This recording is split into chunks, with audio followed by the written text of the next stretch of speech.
Morning students. कक्षा तीसरी की हिंदी कक्षा में आप सभी का स्वागत है। बच्चों, आज हम इकाई 3 की शुरुआत करेंगे। इतिहास हमारा।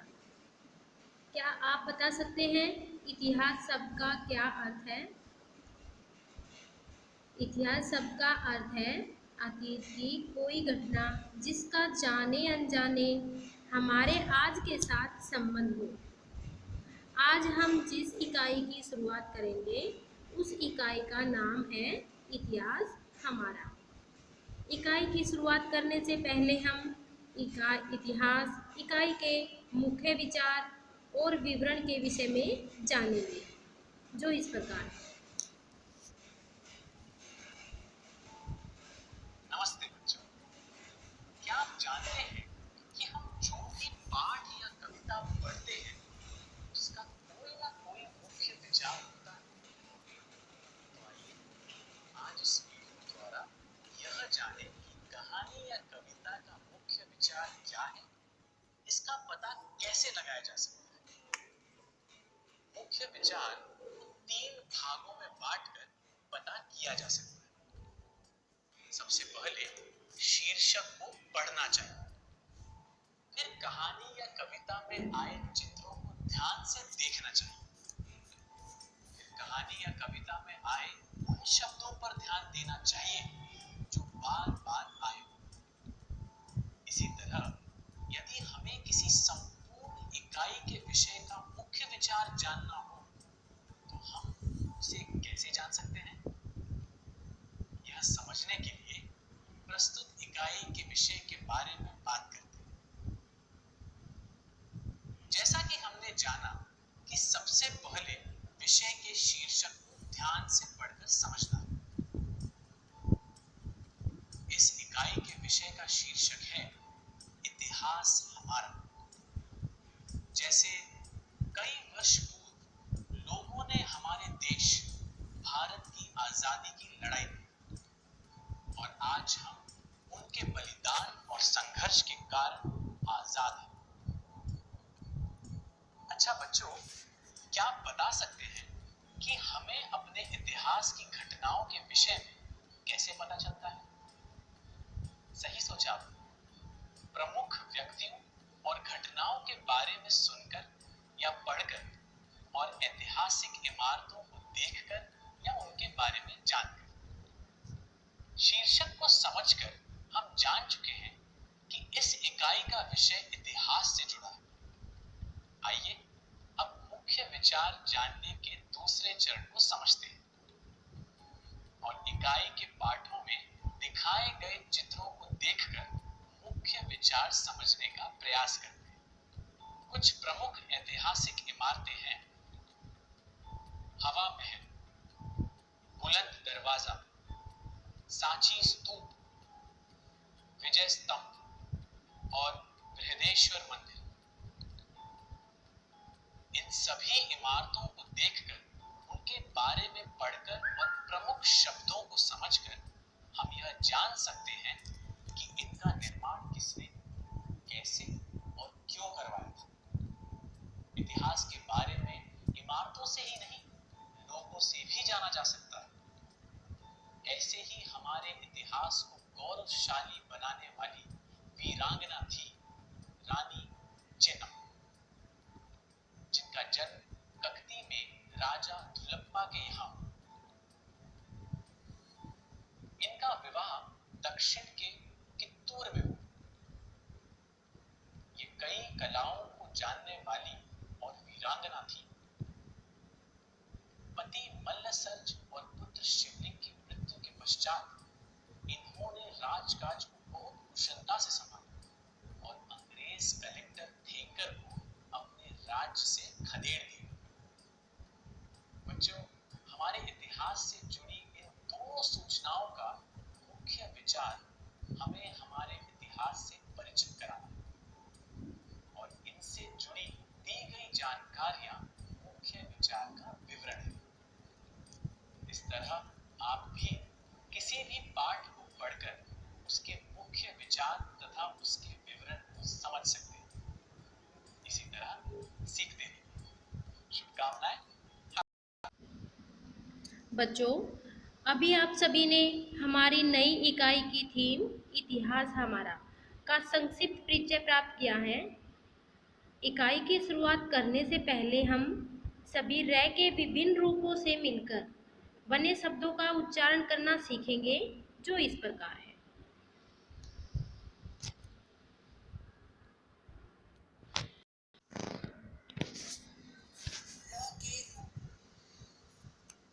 रजाई, रथ, रबड़, रत्न, रबड़ी, रक्षक, पर्व, पर्वत, सूर्य, दर्पण, सर, वर्षा।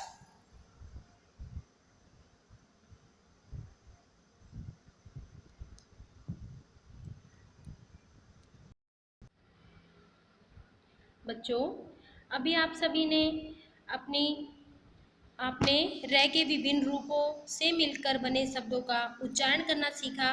अब आप अपनी कार्य पुस्तिका वर्कशीट नंबर 1 के प्रश्न संख्या 1 और 2 को करेंगे। प्रश्न संख्या 1, र और रेफ वाले शब्दों को रेखांकित करके दोबारा लिखेंगे। भारत एक महान और आत्मनिर्भर देश है। तो यहाँ पर र और रेफ वाले शब्दों को हम रेखांकित करेंगे और इनको दोबारा से लिखेंगे। तो र और रेफ वाले शब्द हैं भारत और आत्मनिर्भर। नेक्स्ट, यहाँ अनेक दर्शनीय स्थल हैं। तो रेफ वाला शब्द है दर्शनीय। दर्शनीय शब्द को हम दोबारा लिखेंगे। नेक्स्ट, यहाँ की ऐतिहासिक इमारतों को देखने विदेशी पर्यटक भी आते हैं, जिनमें आगरा का किला, कुतुब मीनार आदि प्रमुख हैं। तो यहाँ पर र और रेफ वाले शब्द हैं इमारतों, पर्यटक, आगरा, कुतुब मीनार। तो इन्हीं शब्दों को हम दोबारा लिखेंगे, रेखांकित करेंगे। नेक्स्ट है, यहाँ अनेक धर्मों के लोग रहते हैं। तो यहाँ पर र और रेफ वाले शब्द हैं धर्मों और रहते। इन शब्दों को रेखांकित करेंगे और दोबारा लिखेंगे। नेक्स्ट है, यहाँ कई पर्व मनाए जाते हैं। तो पर्व शब्द है रेफ। रेफ र वाला शब्द है, तो इसको हम रेखांकित करेंगे और दोबारा लिखेंगे। नेक्स्ट है, मुझे भारतीय होने पर गर्व है। तो र और रेफ वाला शब्द है भारतीय और गर्व, पर और गर्व। तो यहाँ पर इन शब्दों को हम रेखांकित करेंगे और दोबारा लिखेंगे। नेक्स्ट क्वेश्चन है बच्चों,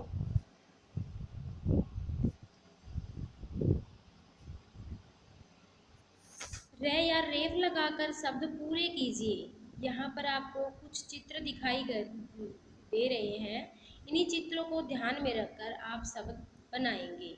यहाँ पर चित्र में आपको रजाई नज़र आ रही है, तो रजाई।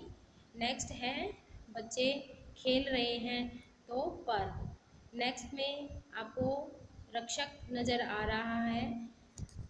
नेक्स्ट चित्र में सर्प। नेक्स्ट रबड़ी।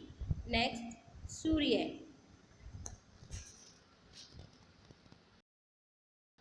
बच्चों, अभी आप सभी ने र के विभिन्न रूपों से बनने वाले शब्दों को सुनकर लिखा। अब हम कुछ नए शब्दों की पहचान करेंगे, जो इस प्रकार है। शब्द संसार, समानार्थक या पर्यायवाची शब्द। शब्द है पिता। पिता शब्द का समानार्थिक समानार्थक या पर्यायवाची शब्द है जनक, बाप, तात, वालिद। नेक्स्ट हवा। हवा शब्द का समानार्थक या पर्यायवाची शब्द है पवन, वात, वायु, मारुत। नेक्स्ट राजा। राजा शब्द का समानार्थक या पर्यायवाची शब्द है नृपति, नरपति, भूपति, नृप। नेक्स्ट शब्द है पुत्र। पुत्र शब्द का समानार्थक या पर्यायवाची शब्द है बेटा, पुत्र। नेक्स्ट है दिन। दिन शब्द का समानार्थक या पर्यायवाची शब्द है दिवस, वासर। नेक्स्ट शब्द है धरती। धरती शब्द का समानार्थक और पर्यायवाची शब्द है धरा, पृथ्वी। नेक्स्ट शब्द है दोस्त। दोस्त शब्द का समानार्थक या पर्यायवाची शब्द है सखा, मित्र। नेक्स्ट शब्द है दरवाजा। दरवाजा शब्द का समानार्थक पर्यायवाची शब्द है द्वार, पट। नेक्स्ट कक्षा। कक्षा शब्द का समानार्थक और पर्यायवाची शब्द है कक्ष, कमरा। नेक्स्ट इमारत। इमारत शब्द का समानार्थक पर्यायवाची शब्द है भवन, मकान। नेक्स्ट दांत। दांत शब्द का समानार्थक शब्द दंत, बतीसी। भगवान।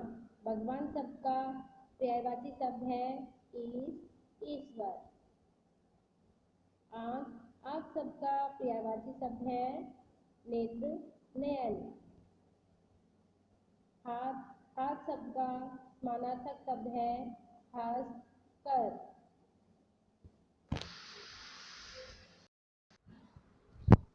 बच्चों, सीआरएल में दिखाए गए शब्दों को आप अपनी नोटबुक में लिखिए। अब आप अपनी कार्य पुस्तिका वर्कशीट नंबर 2 के प्रश्न संख्या 1 को पढ़िए। अब बारी बारी से बॉक्स में लिखे गए शब्दों को बॉक्स के नीचे दिए गए अनुच्छेद में ढूंढकर गोला बनाइए। यहाँ पर कुछ बॉक्स में शब्द दिए गए हैं और इन्हीं शब्दों को आप बारी बारी से लिखेंगे। सर्दी की छुट्टियों में सागर और उसके दोस्त। यहाँ पर बॉक्स में दोस्त नजर आ रहा है तो दोस्त पर शब्द पर आप गोला बनाइए। अपने माता पिता। माता पिता शब्द भी आपको बॉक्स में नजर आ रहा है तो माता और पिता दोनों शब्दों पर गोला लगाइए। के साथ सुबह। सुबह भी आपको बॉक्स में नजर आ रहा है तो सुबह शब्द पर भी गोला लगाइए।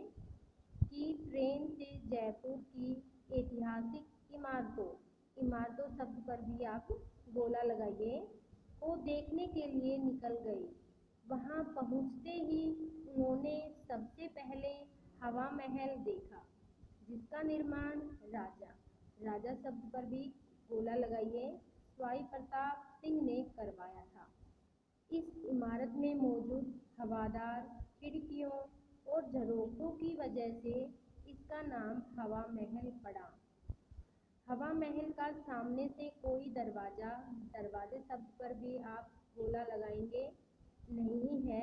इसका प्रवेश द्वार आंगन में खुलता है। उसके बाद उन्होंने नाहरगढ़, आमेर का किला और जल महल भी देखा। अब फर्स्ट क्वेश्चन में बच्चों आप सभी ने बॉक्स में जो दिए गए थे वे शब्द इसी अनुच्छेद से ढूंढकर आपने गोला लगाया। नेक्स्ट क्वेश्चन है दिए गए शब्दों के सही समान अर्थ वाले शब्द के आगे टिक का निशान लगाइए। तो पिता शब्द दिया गया है। पिता शब्द का अर्थ जनक। जनक शब्द के सामने आप टिक लगाइए। नेक्स्ट शब्द है वसंत। वसंत शब्द का अर्थ है कपड़ा। कपड़े शब्द के आगे टिक लगाइए। नेक्स्ट सूरज। सूरज शब्द का अर्थ है पर्यायवाची है रवि। रवि शब्द के सामने टिक लगाइए। नेक्स्ट कमल। कमल शब्द पंकज का पर्यायवाची है या अर्थ है तो आप पंकज शब्द के आगे टिक लगाइए। नेक्स्ट क्वेश्चन है इमारतों का इतिहास। शब्दों को उनके सही अर्थ से मिलाइए। शक्ति, शक्ति शब्द का अर्थ है ताकत। आराधना, आराधना शब्द का अर्थ है पूजा।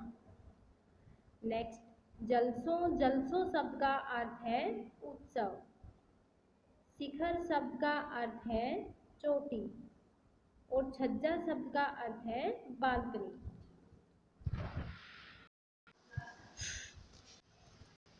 बच्चों, आप सभी ने कई तरह के शब्दों के बारे में जाना। अब हम कहानी में आए कठिन शब्दों का अर्थ जानेंगे और इन कठिन शब्दों को अपनी नोटबुक में लिखेंगे। वाक्य के संदर्भ में शब्द का अर्थ समझना। वाक्य, लोगों को हमारा इतिहास पता नहीं, इस कारण भी हमारा महत्व नहीं समझते। तो यहाँ पर वाक्य में इतिहास शब्द दिया गया है। हमें इतिहास शब्द का अर्थ जानना है। लोगों को हमारा इतिहास पता नहीं, इस कारण भी हमारा महत्व नहीं समझते। इतिहास, इतिहास शब्द का अर्थ है अतीत या बीता हुआ कल। तो हम जो हमने अर्थ लिया है इतिहास शब्द का, तो उन्हीं से हम वाक्य बनाएंगे दोबारा। लोगों को हमारा अतीत पता नहीं, इस कारण भी हमारा महत्व नहीं समझते। बच्चों, अब आपने इकाई 3 से इतिहास हमारा पाठ पढ़ा और पाठ के दौरान कुछ कठिन शब्द हमारे सामने आए। उन कठिन शब्दों को हम पढ़ेंगे और उनके अर्थ को जानेंगे और उन्हीं शब्दों का हम वाक्य में प्रयोग करेंगे, जो इस प्रकार है। शब्द दिए गए हैं, शब्दों का अर्थ है और उन्हीं शब्दों का वाक्य में प्रयोग है। सभी ध्यानपूर्वक देखेंगे और लिखेंगे। शक्ति, शक्ति शब्द का अर्थ है ताकत। वाक्य में प्रयोग करेंगे, दूध पीने से शक्ति मिलती है। नेक्स्ट ऐतिहासिक इमारत, इतिहास से संबंधित भवन। भारत में कई ऐतिहासिक इमारतें हैं। नेक्स्ट जलसों, जलसों शब्द का अर्थ है उत्सव। वाक्य में प्रयोग, विश्व कप जीतने पर देश में जलसे हुए। छज्जा, छज्जा शब्द का अर्थ है बालकनी। रानी ने छज्जे से मामा जी को देखा। अवशेष, अवशेष शब्द का अर्थ है बचा हुआ या बाकी। भारत की भव्य संस्कृति के अवशेष आज भी हैं। नेक्स्ट है अजायब घर, जहाँ कीमती वस्तुओं को प्रदर्शनी के लिए रखा जाता है। वाक्य में प्रयोग करेंगे, शहर में बड़ा सा अजायब घर है। नेक्स्ट शब्द है शिखर, शिखर शब्द का अर्थ है चोटी या ऊपरी भाग। पर्वत के शिखर पर झंडा फहराया गया। नेक्स्ट शब्द है परछाई, किसी वस्तु या व्यक्ति की विपरीत दिशा में बनने वाली अंधेरी आकृति। अपनी परछाई देखकर मैं डर गया। नेक्स्ट आराधना, आराधना शब्द का अर्थ है पूजा। वाक्य में प्रयोग करेंगे, मंदिर में इसकी आराधना होती है। तो बच्चों, आपने इन्हीं कठिन शब्दों को आप अपनी नोटबुक में लिखेंगे। वर्कशीट नंबर 1 और 2 को अपनी कार्य पुस्तिका में करेंगे।